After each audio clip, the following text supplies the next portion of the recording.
এইটার ফ্লো রাকসুতে চাকসুতে যদি পড়ে তাহলে ছাত্র সমাজ কিন্তু একটা অন্যরকম চিন্তা করার সুযোগ পাবে।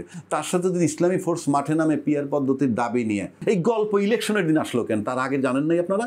এটা কি ইলেকশনের দিন জানছেন ব্যালট পেপার কোত্থেকে? এটা তামাশা, তামাশা তো না। ব্যর্থ হয়েছেন আপনি, গোয়েন্দাগিরিতে ব্যর্থ হয়েছেন। যেমন এটা হলো পিয়ার। তো পিয়ারের পাশাপাশি আরেকটা হচ্ছে যে ইসলামিক দলগুলোর ঐক্য, বা অনেকে বলছে যে সবগুলো দল মানে ঐক্য করবে ইসলামিক দল। আবার আরেকটা কিছু রাজনীতিবিদ এটাও বলতেছে যে এখন সব দল একত্রিত হবে বিএনপিকে ঠেকাও, বা এরকম পরিস্থিতি হতে পারে, কারণ বিএনপির অনেক কথা ওরা মনে করতেছে যে তারাই ক্ষমতা যাবে, কিন্তু এটা ভাবতেছে না যে সব দল একত্রিত হবে। আপনার কি মনে হয়? এটা রাজনীতিবিদদের সিদ্ধান্ত। তবে আপাত দৃষ্টিতে যে মনে হয় ট্রেডিশনালি যেভাবে রাজনীতিতে চলে আসছিল, আজকে রাজনীতিটা সে জায়গায় নাই। আপনি ট্রেডিশনালি বাংলাদেশে এরশাদের বিরুদ্ধে যখন আন্দোলন হয় তখনও ছাত্ররাই আন্দোলন করেছে, সবসময় ছাত্র আন্দোলন করে। সেই মুক্তিযুদ্ধ তখনও কিন্তু ছাত্ররা বুকের তাজা রক্ত ঢেলে দিছে।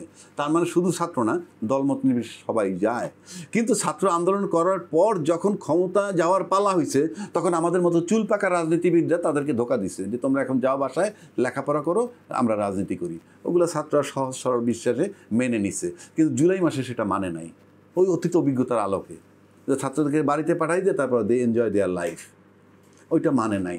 না মানায় একটু রাজনীতির ভিতরে চিন্তাধারার পরিবর্তন আসছে। আর সবচেয়ে স্ট্রেঞ্জ ব্যাপার হচ্ছে যে যারাই আন্দোলন যেভাবেই করুক, সবাই দলমত নির্বিশেষে বলতেছে আন্দোলনের দাবিদার। কিন্তু আপনি আন্দোলনের দাবিদার হইতে পারবেন কি পারবেন না সেটা বিবেচনায় নেবে কিন্তু ভোটাররা। মানে আপনি জুলাই আন্দোলনের পক্ষে না বিপক্ষে সেটা বিবেচনা করবে কে? ভোটার। এবং সামনে যে কোনো নির্বাচনই হোক না কেন, জুলাই আন্দোলনের পক্ষের শক্তির পক্ষে পাল্লাটা ভারী হবে। এটার জন্য আপনার ডাকসু আর জাকসু নির্বাচনটা যদি দেখেন, যেখানে ছাত্রলীগ আর যুবলীগ মুখোমুখি হইতো, সেখানে ভাগ্যের পরিহাস ছাত্রদল বনাম শিবির মুখোমুখি হয়েছে এবং সেখানে ব্যাপকভাবে তারা জিতছে। এখন নানান কভারেজ দেয়, এটা কারচুপি হয়েছে, অনিয়ম হয়েছে, মোছনীয় কালি দিছে, অমোছনীয় কালি দেয় নাই, তো অমুক জায়গায় ব্যালট পেপার ছাপছে। এই গল্প ইলেকশনের দিন আসলো কেন? তার আগে জানেন নাই আপনারা? এটা কি ইলেকশনের দিন জানছেন ব্যালট পেপার কোত্থেকে? এটা তামাশা, তামাশা তো না। ব্যর্থ হয়েছেন আপনি, গোয়েন্দাগিরিতে ব্যর্থ হয়েছেন। যেমন ডিপ্লোমেসি একটা শব্দ, আরবি ইসলামী ভাষাকে হেকমত একটা শব্দ, বাংলায় কয় কৌশল, ইংরেজিতে বলে ট্রিক্স, সব মিলে পলিটিক্স। সুতরাং জাকসু নির্বাচনে তারা কৌশল অ্যাপ্লাই করে বিজয় লাভ করছে। আপনি একদিকে কারচুপি বলেন, আবার একদিকে শুভেচ্ছা জানান, হইল এটা? কারচুপি বললে তো আপনি আন্দোলনে নামবেন, আমরা আবার নির্বাচন চাই, প্রমাণ দিবেন, আবার নির্বাচন চাই, প্রমাণ দিবেন। আপনি এটা কি প্রেমের আলাপ? এটা বুঝলাম, এটা ইউনিভার্সিটি, রাষ্ট্র ওইভাবে চালাবেন। ওই দিন চলে গেছে। এবং এইটার ফ্লো রাকসুতে চাকসুতে যদি পড়ে তাহলে ছাত্র সমাজ কিন্তু একটা অন্যরকম চিন্তা করার সুযোগ পাবে। তার সাথে যদি ইসলামী ফোর্স মাঠে নামে পিয়ার পদ্ধতির দাবি নিয়ে, কথার কথা বলছি, আর ছাত্র সমাজ যদি শিবিরের নিয়ন্ত্রণে থাকে, তাইলে একটা ঝামেলা হইতেও পারে।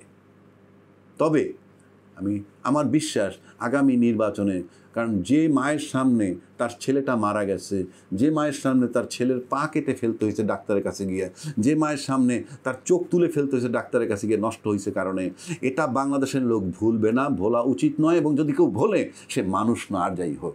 সুতরাং সামনের নির্বাচনে জুলাই চেতনার পক্ষে যারা, তাদেরকে বিবেচনায় মেনে বিশ্ববিদ্যালয়ের ভোটেও এটা নিচ্ছে। কেউ বলে তাহলে কি, আমাকে প্রশ্ন করছে যে তাহলে কি অন্য শিবির জিতল, অন্যরা কি জুলাই আন্দোলনের পক্ষে ছিল না? আমি ছিল কি ছিল না এই বিবেচনাটা আমার কাছে না, এই বিবেচনা ভোটার নিবে, ভোটার ডিসাইড করবে। আমি বলছি আন্দোলনের পক্ষে ছিলাম, আপনি বলছেন, বলছে, সবাই আমরা জুলাই আন্দোলনের পক্ষে ছিলাম, বাট ভোটার ডিসাইড করবে আন্দোলনের পক্ষে কে ছিল এবং সেই হিসেবে কাকে বিশ্বাস করেন। কারণ মাঠে যে যোদ্ধাটা ছিল, সে দেখছে তার সামনে কে, পিছে কে, ডাইনে কে, বায়ে কে, সে দেখছে। এবং ডাইনের থেকে একটা লোক মারা গেছে, একটা ছেলে, তাকায় দেশে সে খোঁজ নিয়ে দেখছে সে কি ছাত্র না কোনো দলের কর্মী। সুতরাং বিবেচনার তারা নিবে। এবং এই ছাত্রদের মাদার সংগঠন যারা আছে, বড় রাজনৈতিক দল, তাদের অ্যাকশন সেটাও বিবেচনায় নিবে। সুতরাং সামনের নির্বাচনে আমি ব্যক্তিগতভাবে এই যে সমস্ত মানুষের জুলাই চেতনার পক্ষে থেকে ভোট দেওয়া উচিত। এতে বলবেন তাহলে যদি জামাত ক্ষমতায় যায়, আমি জামাতের রাজনীতি পছন্দ করি না, আমি এখনও বলছি জামাত ক্ষমতায় যাবেও না হয়তো, কিন্তু দেশ, রাষ্ট্র এবং জনগণকে শান্তিতে রাখতে হলে, ভালো রাখতে হলে, যদি আপনি একাকী এককভাবে রাজত্ব করতে না চান, এককভাবে দুর্নীতি করতে না চান, এককভাবে লুটে পুটে খেতে না চান, তাহলে সেই লোকের উচিত এই পিআর পদ্ধতি মেনে নেয়া। যে মানবে না পিআর পদ্ধতি, আমি মনে করি যে সে ক্ষমতা কুক্ষিগত করেই একই স্টাইলে চলতে চায়, সে যে দলই হোক। তাহলে কি সামনে বিএনপির জন্য মহা চ্যালেঞ্জ? আমি কোনো দলকে বলবো, আমি শুধু এইটাই বলি, জুলাই চেতনা ধারণকারী পক্ষে ভোট যাবে, এর মানে এই না যে জামাত ক্ষমতায় যাবে। তবে মানুষ কিন্তু সেটা নোটে রাখবে, দেশ সেই আগের জায়গায় যাবে না, আগের জায়গায় দেশটা যাবে না। একেবারে হাসিনা হয়ে যেতে পারবে বাংলাদেশে কেউ, আই ডোন্ট বিলিভ ইট। কিন্তু এটার কি মানুষ কিভাবে বিশ্বাস করবে এটা? মানুষের দুর্ভাগ্য তো ইনফ্যাক্ট। মানুষ তো, আমি যদি বলি, কারণ আপনি আজকে যারা নির্বাচন করলেই দেখেন, এখনও কিন্তু আমরা নির্বাচনের ফলাফলটা জানি। আপনি যখন নির্বাচনের ফলাফলটা আগে জানবেন, হ্যাঁ, তখন কি মনে করেন সেই দেশে নির্বাচনটা কোনো সমাধান? আপনি তো জানতেছেন নির্বাচনে জিতবে কিনা, জানেন না, কথার কথা বল, জানেন তো। তা আপনি যখন নির্বাচনের ফলাফল অ্যাডভান্স জানা যায় এবং মোটামুটি নিশ্চিত হওয়া যায়, সেই নির্বাচনটাকে তো আপনি নির্বাচন বলতে পারেন না। সুতরাং নির্বাচনের ফলাফল কী হবে, কে পাস করবে, কে ফেল করবে, এইটা যখন মানুষের ভিতরে প্রশ্ন না আসবে, নির্বাচনের জন্য অপেক্ষা করতে না, মানে অপেক্ষা করতে হবে যে অপেক্ষা করেই নির্বাচন করেই জানতে পারবো আমরা কে জিতবে কে হারবে।